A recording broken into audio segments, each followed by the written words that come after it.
안녕하세요. 30대 초반 대구에 살고 있는 여성입니다. 저는 아직 결혼은 안 했고 식구들과 의지해서 오순도순 잘 살고 있어요. 제가 집에서 일을 하고 있는 사람인데 오랜만에 아침에 외출을 했다가 문득 하늘이 너무 맑은 걸 봤는데요. 기분도 좋아지고 무엇보다 보고 싶은 사람이 생각이 나 하루 종일 마음이 묵직하더라고요. 잠깐의 외출로 생각난 그리운 사람이 제 머릿속을 떠나지 않아 글로 추억해 보려 합니다. 제 말도 안 되는 사연 한번 들어보고 가주세요. 저는 어릴 적 부모를 잃고 8살 차이 나는 언니와 함께 친척집에서 컸어요. 친척들은 부모 없는 저희를 불쌍하게 봐주어 걷어주었고, 저랑 언니는 부모님이 왜 돌아가셨는지 알지도 못한 채 그렇게 성인이 되었습니다. 부모님이 돌아가신 건 저희가 굳이 묻지 않기도 했어요. 모두가 알아봤자 슬프기만 할 거잖아요.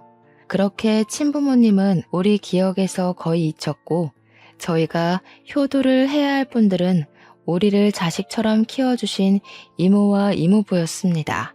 이모랑 이모부는 자식이 없어서 우리를 더 좋아해줬어요. 이모 부부는 두 분 다 약사였던지라 부부 약국을 운영하셨습니다. 규모가 작은 약국이긴 했지만 그 동네엔 약국이 그것뿐이라서 운영이 잘 된 편이었죠. 저희는 이모 부부의 재력 덕분에 어렵지 않게 자랐어요. 부모님이 안 계시면 되게 힘든 여생을 보내는데 다행히 저희는 마음 좋은 이모 부부의 덕을 크게 봤습니다. 언니도 저도 하고 싶은 걸 하면서 컸는데 언니는 워낙 범생이라서 대기업에 한 번에 입사를 했어요.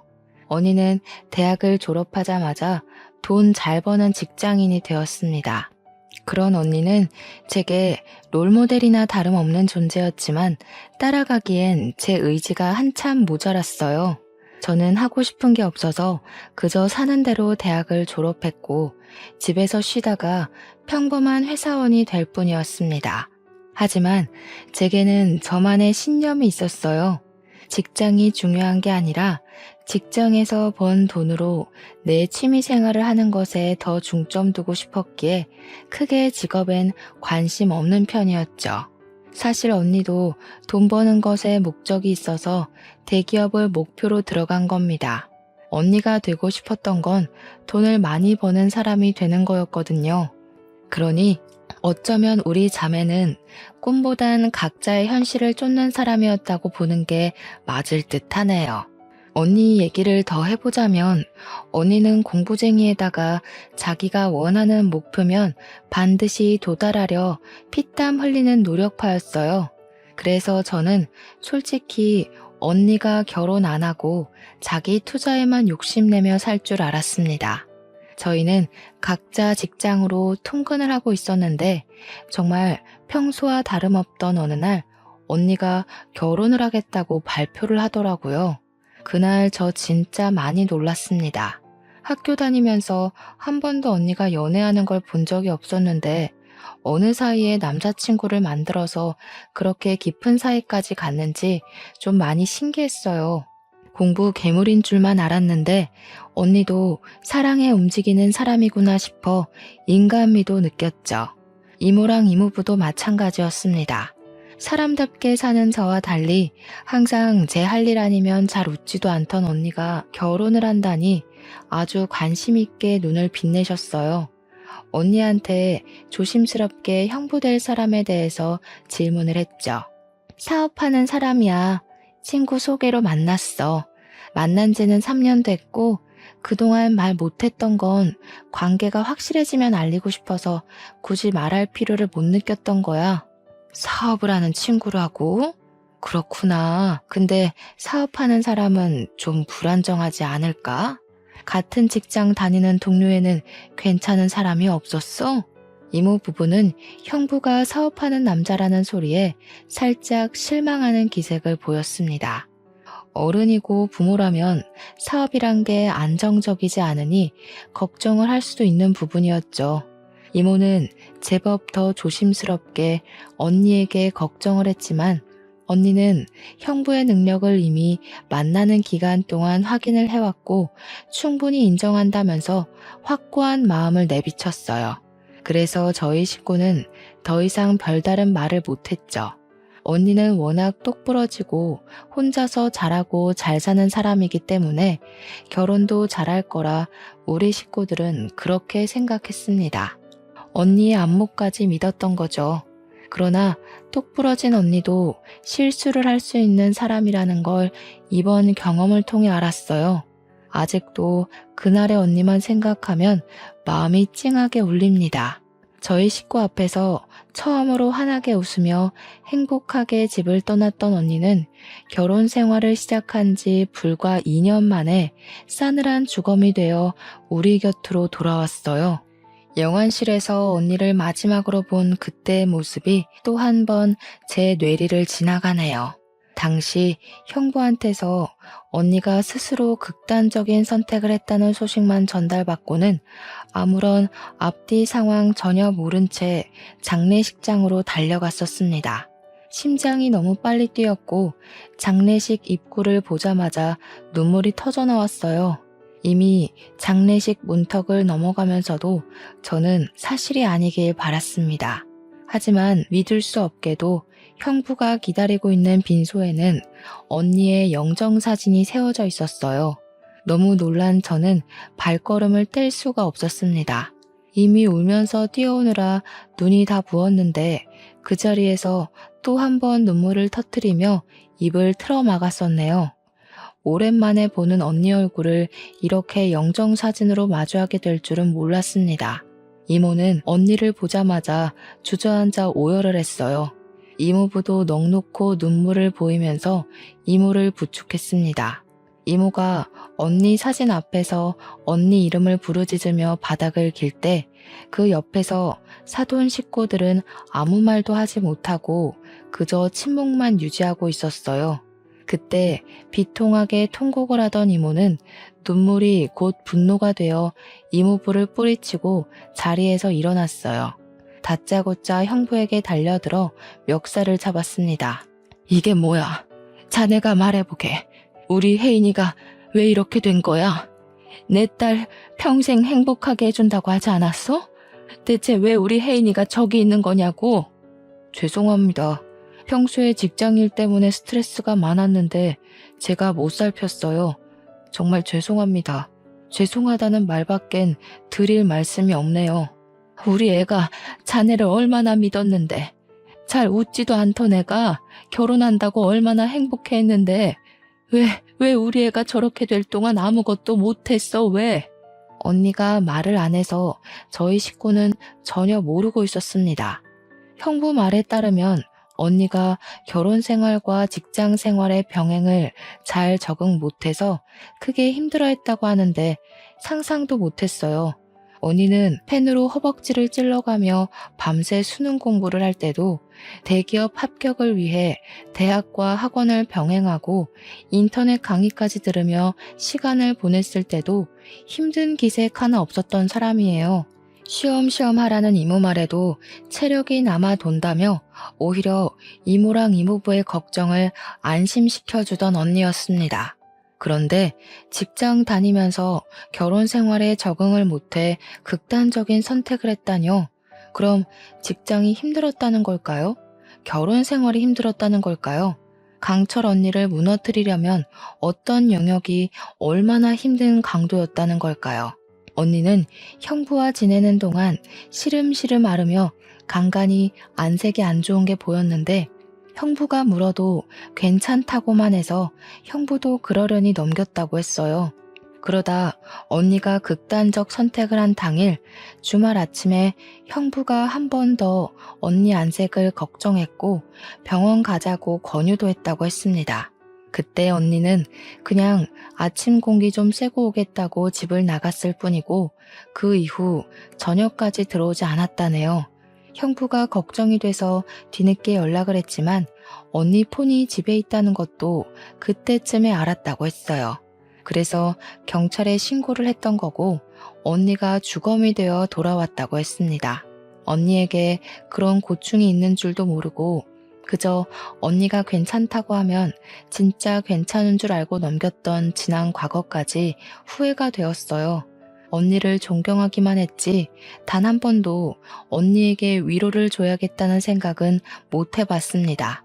제가 언니에 대한 관심이 부족해서 점점 시들어가는 언니를 일찍 발견해주지 못한 게 너무 미안했어요. 자라면서도 외롭게 공부랑 다투며 사람과의 추억도 제대로 못 쌓았던 우리 언니. 그런데 마지막 가는 순간까지도 누구 하나 손잡아주는 사람 없이 그렇게 홀로 쓸쓸히 갔네요. 하나밖에 없는 내 사랑하는 언니가 너무 불쌍해서 그날 빈소에서 참 많이 울었습니다. 사람이 울다가 죽을 수도 있다는 걸 느꼈을 만큼 고통스럽게 울었어요. 이모는 3일 내내 빈소를 떠나지 않고 자책을 했어요. 밥도 안 먹고 언니 사진만 바라보면서 자신이 조금 더 엄마처럼 품어줬다면 이렇게까지 슬픈 선택은 안 했을 텐데 하면서 끊임없이 죽은 언니한테 용서를 빌었습니다. 발인식이 오기까지 너무 짧은 시간이었어요. 사돈 어른들도 우리에게 면목이 없다면서 언니를 못 지켜줘서 미안하다고 하더군요. 올바른 애였으니까 좋은 곳에 갔을 거예요. 혜인이가 좀 똑똑한 아이입니까? 아마 그곳에 가서도 똑부러지게 잘 지내고 있을 거니 너무 자책은 하지 마셔요. 고맙습니다. 제가 너무 속상한 마음에 실언을 많이 했던 것 같은데 너그러운 마음으로 용서해 주세요. 그동안 우리의 좋게 봐주셨던 은혜 잊지 않을게요. 사돈 어른은 우리에게 언니 조의금이니까 자기네들은 손대지 않겠다고 선의를 베풀어 줬습니다. 그런 사돈 어른 마음에 고마워서 이모 부부는 같이 고생했는데 그럴 수가 있냐며 조의금에서 반을 내드렸어요.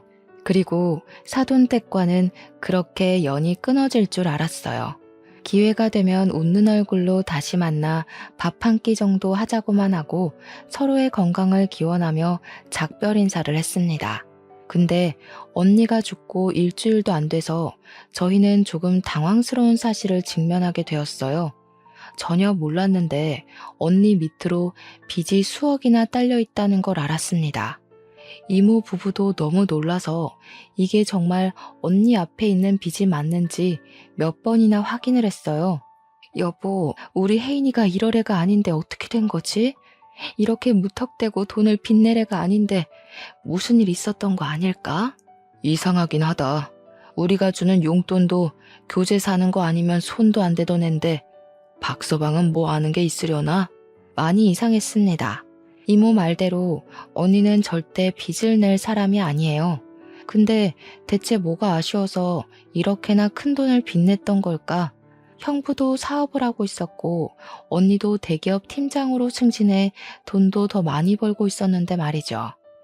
또 집이 없는 것도 아니고 애가 있는 것도 아니었는데 대체 왜 이렇게 많은 빚을 낸 건지 아무리 고민해도 이해가 안 되었습니다. 언니가 워낙 자기 얘기를 안 하니까 이래저래 추측도 어려웠어요. 그러나 우리 식구가 몰랐던 고충이 있는 건 확실한 것 같더라고요. 단순히 직장과 결혼 생활 병행 때문만은 아닐 수도 있겠다 싶은 생각이 들었어요. 그래서 한날 제가 형부한테 전화를 걸었습니다. 형부, 언니가 직장 일이랑 결혼이랑 같이 감당하는 걸 힘들어했다고 했잖아요. 혹시 언니가 투잡 준비하고 있었어요? 언니 밑으로 빚이 13억이나 있더라고요. 알고 계셨나 해서요. 오, 그래? 몰랐는데? 세상에나 13억 적은 돈 아닌데 언제 그렇게 큰 돈을 빌렸지? 그것 때문에 그렇게 얼굴빛이 안 좋았구나. 아니, 어쩌다가 그렇게 많은 돈을 빚냈대? 모르겠어요. 저희 언니 워낙 돈 안 쓰는 거 형부도 알잖아요. 함부로 도전 같은 것도 안 하는 사람인데 어쩌다가 이런 건지. 일단 알겠어요. 형부도 뭐 들은 거 없다는 거네요. 제가 알아볼게요. 언니 사정을 걱정하는 것과 별개로 우선 저희 집은 그날로 언니 빚 때문에 집안이 파산나 버렸습니다. 이모 부부는 잘 되던 약국까지 팔아넘겨야 했고 갖고 있던 집값 높아서 집까지 팔아 빚을 메꿔야 했어요. 그 덕에 빚 반은 줄일 수 있었습니다. 이미 너무 많았던 빚은 반이 줄어도 생계에 위협될 만큼 많았어요. 이모 부부는 급하게라도 돈을 벌기 위해서 많은 나이에 남의 약국 밑에 들어가 일하게 되었습니다. 두 분 같이 하는 모습이 보기 좋았는데 돈 때문에 결국 뿔뿔이 흩어지게 된 거지요. 저 또한 어려워진 형편을 지켜만 볼 수는 없어서 퇴근하고 아르바이트를 뛰었어요. 이모 부부도 집에서 따로 부업을 하면서 저희 식구는 언니 빚을 해결하느라 24시간 부족한 삶을 살아야 했습니다. 그렇다고 한 번도 죽은 언니를 원망했던 적은 없어요. 걱정이 되었던 건 여전하고 언니가 보고 싶은 것도 마찬가지였습니다. 바쁘게 사는 게 너무 버거웠지만 한편으론 언니의 대단함을 또 한 번 느끼기도 했어요. 저희 언니야말로 늘 24시간 부족하게 살아온 사람이었거든요. 그 덕에 언니의 모든 시간은 전부 언니의 커리어가 되었고요.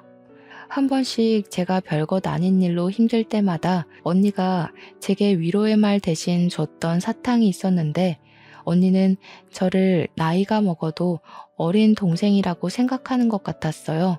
그게 다 늙어서는 그게 한 번씩 꼰대처럼 보여서 내가 앤 줄 아냐고 언니한테 틱틱거리기도 했는데 언니가 죽고 나니까 저는 나무였고 언니는 제게 숲이 되어준 든든한 존재였다는 걸 알겠더군요.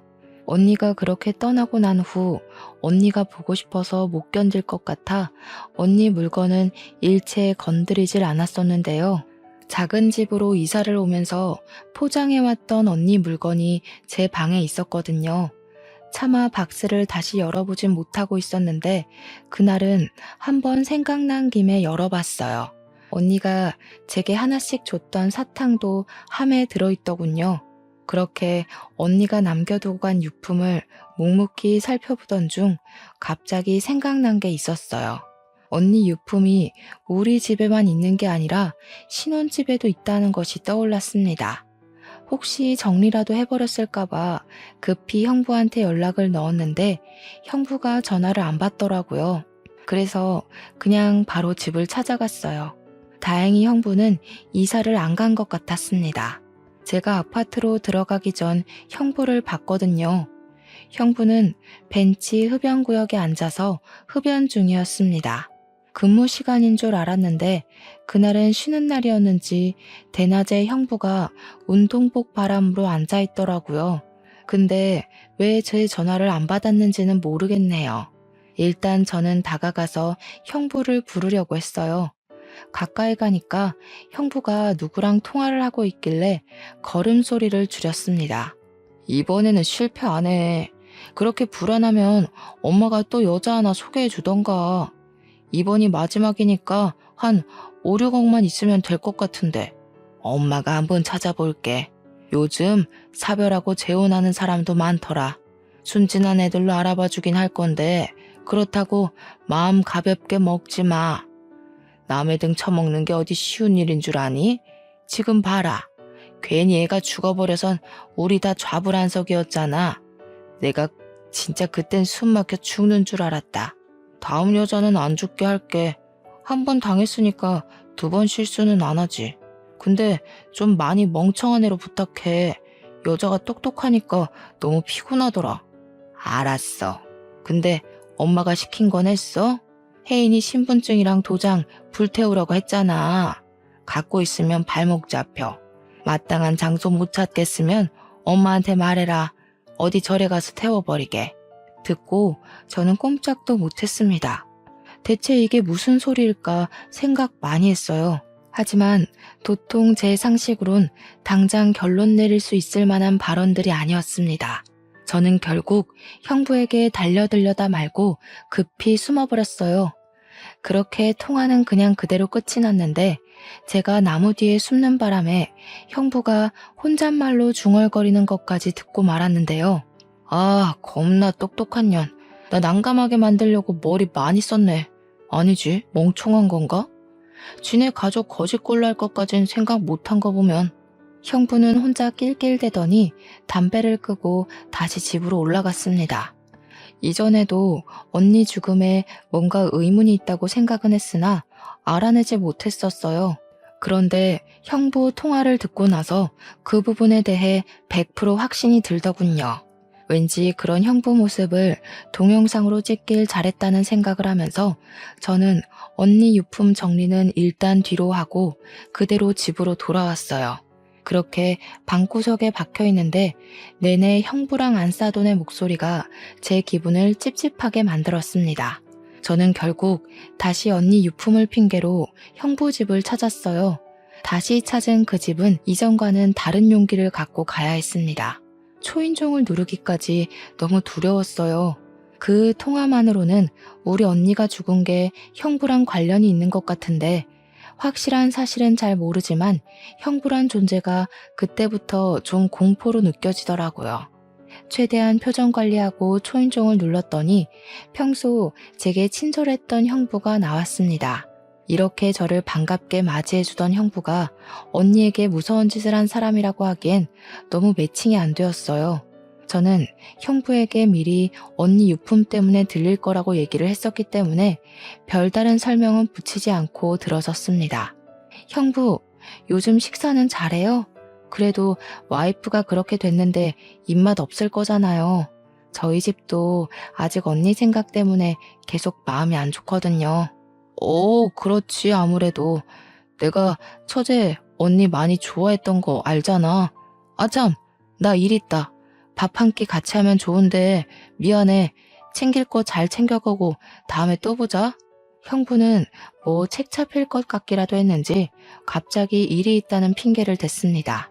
그리곤 도망치듯 집을 나가버렸죠. 그 행동이 수상해 붙잡고 싶었던 걸 겨우 참았어요. 오히려 그때는 형부가 곁에 없는 게 나았으니까요. 저는 그때부터 언니의 필요한 물건만 빼내면서 은근히 집을 뒤졌습니다. 다행히도 형부가 언니 물건에는 아직 손을 안 댄 것 같았어요. 아예 안방을 쓰질 않는 건지 썰렁하기도 했습니다. 이곳저곳 돌아다녔던 저는 옷장을 뒤지다가 뭐 하나를 발견했어요. 그건 언니가 늘 습관처럼 쓰던 가계부였죠. 그런데요, 제가 그걸 펼쳐봤다가 아주 당황스러운 걸 목격했지 뭡니까? 언니 가계부에 결혼 생활을 시작하고 2개월부터 해서 언니 죽음 직전까지 정신병원 방문 기록이 적혀 있더라고요. 그리고 그 페이지들 사이에는 우울증 진단서까지 꽂혀 있었습니다. 형부 말대로 직장과 결혼 생활 병행이 힘들어서 그랬던 걸까요? 대체 무슨 일을 겪었길래 병원을 갔을 정도로 정신질환까지 앓았던 걸까요? 그렇잖아도 언니 죽음에 의심을 품고 있는데 언니의 사망 당월 페이지에 남편과 사돈댁이 죽이고 싶게 밉다는 짧은 문구까지 적혀 있는 걸 보고 또 형부의 통화 내용이 떠올랐습니다. 이거 이대로 넘어가면 안 될 일이구나를 직감했어요. 저는 일단 언니 병원 진단서에 적혀있는 병원을 찾아갔습니다. 그리고 언니랑 상담했던 의사를 찾았죠. 의사에게 언니의 사망 소식을 알리자 참담한 표정을 지으며 많이 속상해하더라고요. 도대체 언니가 결혼이랑 직장 때문에 얼마나 힘들어했던 거예요? 어느 부분에서 힘들었대요? 꼭 좀 말씀해 주세요. 아무래도 저희 언니가 직장이랑 결혼 힘들다고 그렇게 갈 사람은 아닌 것 같아서요. 그게 무슨 소리예요? 혜인 씨가 그렇게 말씀하시던가요? 아니요, 형부한테서 들었어요. 사돈 쪽에서 전부 언니가 그렇게 갔다고 얘기해줬거든요. 역시 아닌 거죠? 도대체 언니한테 무슨 일이 있었던 거예요? 제 입에서 형부 소리가 나가니 의사가 얼굴색이 싹 변하면서 사색을 표현했습니다. 그러면서 의사가 아무래도 확실히 우리 언니가 억울하게 생을 마감한 것 같다고 솔직하게 있었던 일들을 말해주었는데요. 그 내용은 너무나도 충격적이었고 다시금 떠나간 언니를 떠올리게 했습니다. 그리고 그 자리에서 저를 또 울게 만들었죠. 의사 말은 이랬습니다. 형부가 결혼을 하고 한 달 만에 하던 사업을 접고 다른 사업을 시작했대요. 그 사업이 심심하니까 금방 접고 다시 다른 걸 시작했고 또 접고 또 시작하고를 반복하며 살았다고 했습니다. 어떻게 형부가 돈 많이 드는 사업을 금방 하고 금방 접고 할 수 있었냐 하면 이게 바로 저희 언니 죽음과 관련이 되어요. 형부가 언니 몰래 언니 이름을 달고 돈을 빌렸기 때문이었죠. 하지만 똑똑한 언니한테 형부는 머지않아 그 사실을 바로 들켰다고 했습니다. 근데 언니가 그걸 그냥 넘어갔대요. 그 돈이 무려 15억이나 되었다고 하셨습니다. 그러니까 형부가 철딱선이 없는 애처럼 이런저런 사업에 손 담가볼 때 언니 혼자서만 집안 생활비부터 형부가 달아놓은 빚을 대신 갚아갔다는 겁니다. 그것 때문에 언니랑 형부랑 하루가 멀다 하고 싸우기까지 했는데 그 와중에 형부는 잘한 것도 없으면서 자존심 상한다고 언니에게 손찌검도 했었다네요. 의사가 처음에는 신고하자고 언니를 설득했대요. 그런데 언니가 우리 집에 알려지면 자기가 짐이 되는 격이니 그게 싫어서 버틸 때까지 버틴 거라고 하더군요. 그게 골마서 결국 우울 증세로 이어졌고 그렇게 참았던 게 2년이라고 했습니다. 언니는 실제 중증 우울증 환자였다고 합니다. 중증 우울증 환자는 언제 목숨을 포기해도 이상하지 않을 증세거든요. 이런 상황에서 더 충격적인 건 사돈댁의 태도였습니다. 언니가 형부의 짓거리를 사돈에게 말했었는데 사돈 쪽에서 어쩌라는 식의 반응이 나왔다네요. 순 헛똑똑이었던 스스로를 탓하라면서 자기 인생은 자기가 잘 책임져야 되는 거라고 남 탓하지 말랬답니다. 어떻게 우울증이 있는 사람을 그렇게 질책하고 함부로 할 수가 있단 말입니까? 의사의 말을 종합해보면 사실상 언니를 죽인 사람은 형부랑 사돈댁이라는 거 아닌가요? 언니가 우울증인 거 알았다고 하는데도 그런 사람을 방치하고 빚만 내서 죽음에 이르게 한 거잖아요. 우리 언니가 왜 죽었는지 다 알고 있었으면서 뻔뻔하게 장례식에서 눈물을 보였던 거예요. 저희 손을 잡으면서 언니가 좋은 곳에 갔을 거라고 얼굴에 철판 깔고 위로하던 사돈들 모습이 떠오르자 저는 참을 수 없이 화가 났습니다.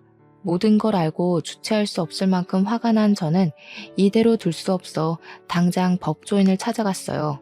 의사 동의를 받고 녹음했던 내용을 들려주며 상담을 받았습니다. 인감도장이나 신분증을 훔친 사실을 입증할 수 있으면 사기죄와 사문서 위조죄로 고소할 수 있다고 하길래 저는 형부랑 안사돈이 통화하던 영상을 보여줬어요. 다행히 증거 채택이 가능할 것 같다고 하더군요. 그리고 저는 이 사실을 이모 부부에게 전달했어요. 이모 부부도 저처럼 꽤나 충격 먹으면서 머리 끝까지 화를 냈고 불쌍한 우리 언니가 생각나 눈물을 보였습니다. 내가 이놈들 싹 다 죽여놓을 거야. 어떻게 사람이 그렇게까지 버러지 같을 수가 있어? 그래놓고 우리 딸 조의금까지 받아가? 우리 혜인이 어떡하니? 불쌍해서 어떡해? 내가 정말 그놈들 머리털을 싹 다 뽑아버려야지. 우리 딸 억울하게 간 만큼 똑같이 울게 만들 거야. 지옥이 뭔지 내가 보여줘야겠어. 그렇게 저희는 무작정 사돈 어른이 일하고 있다는 부부 심리 상담센터를 찾아갔어요. 직업도 참 그 사람들한테 안 어울리는 옷이 아닙니까? 우리 언니를 죽게 하고 자기 아들과 사별시켜 놓은 사람들이 부부들을 대상으로 상담을 한다는 게 웃기잖아요. 여길 찾은 고객들은 여기 상담사들이 살인자인 줄도 모를 텐데 한시라도 당장 제가 알려주고 싶었어요. 그런데 더 어이없는 건 뭔 줄 아시나요? 처음 언니가 결혼 약속만 했을 때 제가 언니 따라 사돈 만나러 가는 길에 이 센터를 와본 적이 있었거든요. 그때는 딱 봐도 운영하기 힘든 만큼 센터 사정이 어려워 보였어요. 근데 다시 찾아간 센터는 그새 좋은 곳으로 이전을 하고 리모델링까지 했더라고요. 완전 TV에 나와도 될 만큼 고급지게 바뀐 거 아니겠어요? 남의 집 초상 내놓고 자기네들은 기다렸다는 듯이 살림을 피다니 너무 안 봐도 비디오인 수준이었습니다. 사돈댁이 원래 우리 집보다 형편 안 좋았거든요. 저희는 약국하던 집안이라 부유했으나 형부네는 형부가 사업을 한다고 했는데도 저희보다 어려웠어요. 형부 집안 배경은 기본적으로 평민보다 못한 수준밖에 안 되었던 걸로 압니다. 그래서 사돈댁 센터는 인터넷에 검색도 안 될 만큼 팔이 날렸었거든요. 제가 그때 사돈 사업장이라고 알려주는 언니의 말을 듣고 잠깐 결혼을 고심해보라 슬쩍 말을 던져보기도 했는데요. 언니는 사람이 어디 돈뿐이냐고 적당히 살고 적당히 좋은 마음이면 그걸로 충분히 잘 살 수 있다길래 그때도 언니 의견에 지지만 했었죠. 지금 생각해보면 좀 더 고집해서 말려줄 걸 그랬습니다. 아니, 완전 진상을 부리면서 언니에게 매달렸을 걸 그랬어요. 어쨌든 그렇게나 쪼들렸던 사람이 갑자기 이렇게 사업을 일으킬 만한 돈이 어디 있었겠습니까? 더군다나 형부도 사업을 그 모양 그 꼴나고 있었잖아요. 사돈 어른들이 형부한테 돈을 받았을 리는 없고 당연히 돈 나올 곳은 한 곳밖에 없지 않겠어요? 바로 우리 언니겠죠. 우리 언니 목숨을 앗아간 돈으로 지네들 밥줄이나 키우고 있었다는 게 너무나 열이 받았어요. 그 사실까지 알고 그 센터를 찾아갔기 때문에 이모부는 센터의 번지르르한 입구를 보고 더 화가 났고 문 옆으로 세워진 화분을 전부 발길질에 깨트려 버렸습니다. 무작정 안으로 들어갔더니 직원이 바깥 소란을 알고 당황해서 무슨 일이냐고 저희를 막더군요. 살인미수죄 공모로 같이 조사받고 싶지 않으면 비키세요. 그리고 지금부터 그쪽들이 모시는 상사 수준이 어떤지 잘 보시고 하루빨리 이직하시는 게 좋으실 겁니다. 오늘부로 여기 문 닫을 거거든요. 저는 직원들을 뿌리치고 당장 사돈 어른들을 찾았습니다. 그마저도 제가 찾아 나서는 게 싫어서 당장 기어 나오라고 소리를 쳐버렸어요. 그러니 당연하게도 사돈 어른들이 상담하다 말고 튀어나오더라고요. 어머나 세상에, 혜인이 동생 아니니? 여기서 뭐 하는 거야? 다짜고짜 와서 민폐야? 뭐 하는 거긴요. 우리 언니 죽인 살인자 두 분한테 따지러 왔죠. 와, 너무 웃긴다. 지금 부부 상담해 주시는 거예요? 자격 있어요? 우리 언니랑 형부 사별시킨 사람들 아니세요? 아, 이분들도 다 사별시키려고요? 여기 부부 화합이 아니라 부부 사별이 목적인 곳인가 보죠? 뭐야? 갑자기 찾아와서 밑도 끝도 없이 무슨 행패야? 경찰에 신고하기 전에 당장 나가. 감히 누구를 모욕하려고? 안사도는 얼굴이 시뻘개져서 제게 목청을 높였어요. 직원한테 당장 경찰에 신고하라고 지시하면서도 돈 주는 고객들을 지키고 싶었는지 상담실에 들어가 계시라고 억지 웃음을 짓더군요. 거기다 대고 제가 말해줬죠. 이 사람들의 진실을요. 다들 한시라도 빨리 도망치시는 게 좋을 거예요. 여기 이 상담사들이 얼마나 사람 심리로 장난을 쳤는지 저희 언니가 그거 못 견디고 불쌍하게 죽었거든요. 심리 상담사라서 심리적으로 사람 피말리는 짓 굉장히 잘하는 사람들이에요. 여기서 상담받았다간 부부끼리 서로 죽이네 마네 하시게 될 거니까 얼른 다른 데 알아보세요. 그러자 제 입을 다물게 만들고 싶었던 안사돈이 앞일 생각 못하고 제 뺨을 갈기면서 분위기가 더 심하게 산만해졌습니다. 지켜보고 있던 부부 고객들은 안사돈의 돌발 행동 때문에 이미 상담사로서의 신뢰를 잃고 말았어요. 그 와중에 안사돈은 아예 이미지를 놓아버리기로 마음먹은 건지 제게 막말을 내뱉기 시작했는데요. 뭐? 살인자? 근거 있니? 이렇게 개념 없이 덤벼들 거면 그만한 증거는 갖고 행패 부리는 거야? 어디 버르장머리 없게 두 눈 똑바로 뜨고 누명을 뒤집어 씌우려고 해? 네 언니 죽은 게 왜 우리 탓이니? 혼자 살기 싫다고 멋대로 죽은 언니한테 물어봐라. 우리가 죽으라고 떠밀었다니? 죽으라고 고사 지낸 것도 살인이나 마찬가지죠. 하긴 이렇게 철판이 두꺼워야 남의 명의 도용해서 수억대 돈을 빼낼 수 있었겠죠. 언니 목숨값으로 센터 이전도 하시고 명예도 얻으시고 앞으로 부자 될 일만 남을 줄 알았는데 제가 나타나서 좀 불안하시겠어요? 오죽했으면 사람도 많은데 제 뺨을 치셨을까? 얼마나 급하셨길래 그래요? 당장 나가. 네 언니 눈깔도 꼴도 보기 싫어서 잘 죽었다 싶었는데 어디서 똑같은 눈가를 달고 와가지고 내 피를 말려?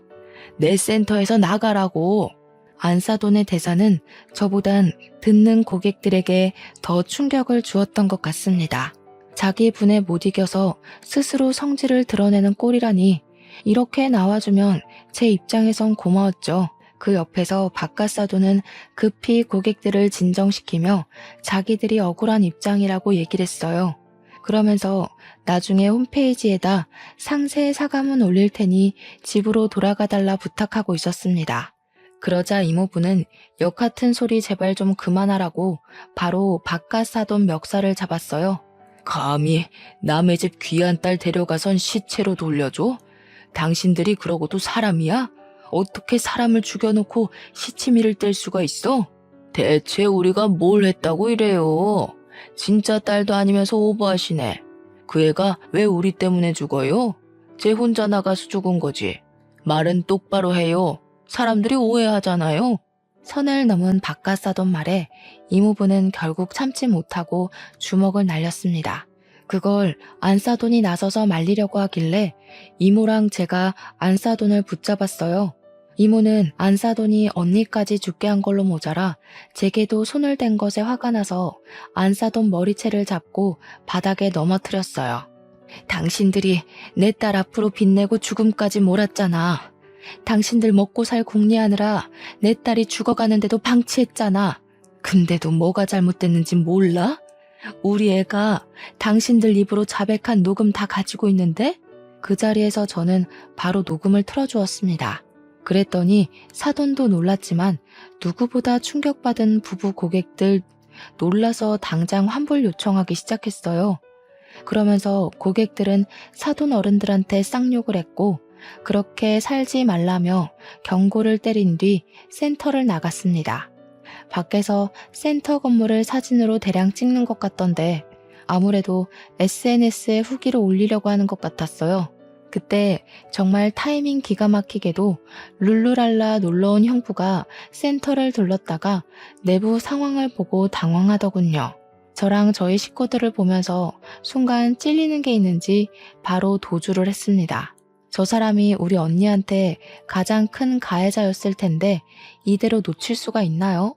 저는 형부를 잡기 위해 곧장 쫓아갔어요. 그런데 역시 여자의 몸으로는 좀 역부족이더군요. 할 수 없이 바로 경찰에 신고를 했지만 경찰이 오는데 10분이나 걸리는 바람에 이미 도주한 형부는 당장 잡지 못했습니다. 하지만 저는 형부와 사돈 가족들을 전부 사기죄로 고소 진행부터 했어요. 신고 접수가 되자마자 당연히 수사가 진행되었고 다행히도 언니가 쓰던 가계부, 언니 명의의 통장, 그리고 그들이 태웠다고 발언했던 언니의 도장과 신분증이 전부 증거물과 증언이 되어서 경찰에게 제출되었어요. 언니 신혼집 침대 밑에서 언니 휴대폰도 발견됐다고 하더라고요.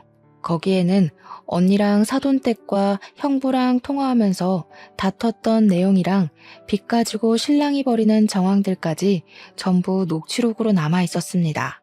녹취록에 담긴 언니 목소리와 강압적인 형부의 목소리는 아직도 잊히지 않을 만큼 정말 속이 상했어요. 형부는 언니 몰래 명의를 도용했다가 언니에게 들키고 나서는 사죄하긴커녕 더 과감하게 나왔더라고요.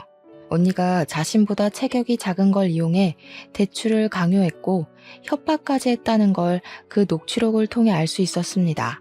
그래서 형부에게 강요죄와 협박죄, 사기죄를 전부 물어 고소를 진행할 수 있었어요.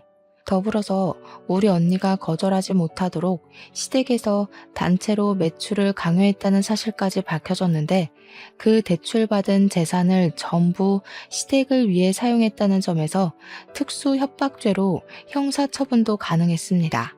형부는 결국 징역 5년의 처벌을 받게 되었죠. 직접적인 가해자는 형부였다고 하더라도 사돈 가족들에게는 죄가 없겠습니까? 우리 언니가 자살을 선택하도록 몰아간 죄를 반드시 묻고 싶었어요. 그래서 사기 공범죄로 형사 및 민사소송까지 진행했으나 언니가 시댁에 의해 대출 강요를 받았다는 직접적인 증거는 부족했습니다. 그래서 징역까지 안 되고 그저 200만 원의 벌금형으로 끝나고 말았죠. 하지만 저는 형부 하나만 골로 보낸 걸로 만족하지 못했어요. 우리나라 법이 그렇다는데 제가 법으로 뭘 더 할 수 있었겠습니까? 해서 저는 지역 카페와 맘카페에 이 사실을 전부 공표해 줬습니다. 우리 친언니를 죽음으로 몰아간 사돈이 현재 땡땡시에서 부부 상담센터를 운영하고 있다는 내용으로 우리 집 사정을 구구절절 상세히 기재했고 그걸 인터넷에 뿌려버렸어요. 물론 명예훼손을 받을 수 있겠지만 범죄자 가족 주제에 남의 부부관계를 상담해준다는 게 말이 안 되지 않습니까? 이 소식을 전해들은 카페 회원들은 다 같이 분노를 해주었습니다. 역시 엄마들의 힘은 대단한 건지 사돈댁 일이 소문나는 건 정말 삽시간이었어요. 그렇게 지역신문에도 제보가 되면서 그 부부 상담센터는 또다시 본래 모습처럼 파리만 날리게 되었고 적자가 나서 2달 만에 폐업을 하게 되었습니다. 맘카페 회원들은 다 같이 그 부부 상담센터에 찾아가 따지려 했으나 이미 폐업을 해버려서 더 이상 죄를 묻지 못했어요. 사돈댁은 일이 제법 커지고 더 이상 사회가 손가락질하는 그 압박을 견디기 힘들었는지 저희 식구에게 사과를 하고 싶어 했나 봅니다. 제 전화번호는 또 어떻게 알아낸 건지 모르는 번호로 전화가 왔더라고요. 저는 그게 사돈댁인 줄도 모르고 받았더니 그 카랑카랑한 목소리로 제 뺨을 치던 아줌마라서 그냥 끊어버리려고 했거든요. 아니 아가씨, 잠깐만 내 말 좀 들어봐요. 우리가 꼭 아가씨랑 사돈댁한테 이 말을 해야 될 것 같아서 애타게 찾았어요. 미안해요. 혜인이 일은 우리가 평생 사죄하면서 살게요. 그러니까 제발 우리 좀 용서해줘요. 요즘 이상한 방송국까지 찾아와서 집 밖도 못 나가고 있어요. 이제 와서 존댓말 쓰는 것도 웃기네요. 겨우 그 정도로 못 살겠어요? 우리 언니는 그쪽들한테 시달리면서 2년이나 숨막혀 하다가 떠났어요. 뭐 얼마나 지났다고 벌써 죽겠다 소리를 해요? 당신들 벌 받는 거 이제 시작일 뿐이고 우리 언니가 용서했다고 내 꿈에 나타날 때까지 평생 언니보다 더한 고통 받으셔야 될 겁니다. 저는 그래도 전화를 끊어버렸고 수신 차단을 했어요. 우리 언니 죽음은 이런 불장난 같은 가벼운 사과로 넘어갈 문제가 아닌데 어쩜 저들은 사과하는 방법조차 모르는 걸까요? 이게 사과로 될 문제라고 생각하는 수준조차 정말 답이 안 나오는 어른이지 않나 싶었습니다. 저는 이렇게 파렴치한 인간들이 벌을 받게 만들긴 했지만 언니를 잃은 상실감은 여전히 채워지지 않더군요. 제가 언니에게 조금 더 관심을 가지고 살았다면 이런 일이 안 벌어졌을까 싶으면서 뒤늦은 후회만 오더라고요. 우울증에 정신과 약까지 복용했는데 동생인 제가 몰라준 게 얼마나 한심합니까? 이렇게 한 달이 건넌 가족관계에도 발등 찍힌 것이 너무 억울하고 서러운데 우리 언니는 제가 아팠던 것보다 더 아팠겠죠. 모든 것이 다 정리가 된 그날 가장 큰 공허를 느꼈네요. 끝장을 봐서 다행이다 싶으면서도 이대로 그들에게 준 벌이 끝나버린 것이 싫기도 하는 이중적인 마음도 들었고요. 그냥 문득 언니가 보고 싶어서 이랬다 저랬다 하는 것 같습니다. 하늘에서 언니가 저를 꼭 지켜보고 있었길 바래요. 언니 보고 싶은 마음 하나가 제게 이렇게 큰 용기가 되었다고 제 마음의 소리를 들었기를 꼭꼭 바랍니다. 그래도 세월이 약이라는 말이 거짓은 아닌가 보더라고요. 언니가 세상을 뜨고 9개월이 지난 현재 주말마다 이모랑 이모부랑 등산에 취미가 생겨서 다니고 있어요. 등산할 때 체력적으로 힘이 드니까 딴 생각을 안 해서 좋더라고요. 특히 산 정상에 올라가면 마치 제가 힘들었던 순간순간들이 결국 다 수억만 가지의 경험 중 하나일 뿐이라는 생각이 들어요. 그만큼 언니가 보고 싶은 그리움과 슬픔보다는 언니와 좋았던 추억이 제 마음에 더 크게 자리 잡는다는 거죠. 저도 언젠가는 언니가 있는 곳으로 갈 운명이잖아요. 나중에 저희 식구들도 전부 언니 곁으로 갈 거고 우린 또 만나게 될 텐데 뭘 그렇게 그리워했을까 싶더라고요. 그래서 산 정상만 올라가면 항상 갈피를 못 잡던 제 마음이 좀 진정이 되어서 좋습니다. 그건 이모랑 이모부도 마찬가지라고 하네요. 여러분들은 꼭 결혼한 형제자매가 있다면 옆에서 끊임없는 대화를 해줌으로써 우리 언니 같은 불상사가 일어나지 않도록 잘 대처했으면 해요. 속상하게도 가족의 소중함은 이들이 떠나야만 더 크게 느껴지지만 우리가 끊임없이 되새긴다면 충분히 후회되지 않게 표현할 수 있다고 생각합니다. 지금까지 제 사연 관심 있게 들어주셔서 감사합니다. 늘 행복하세요.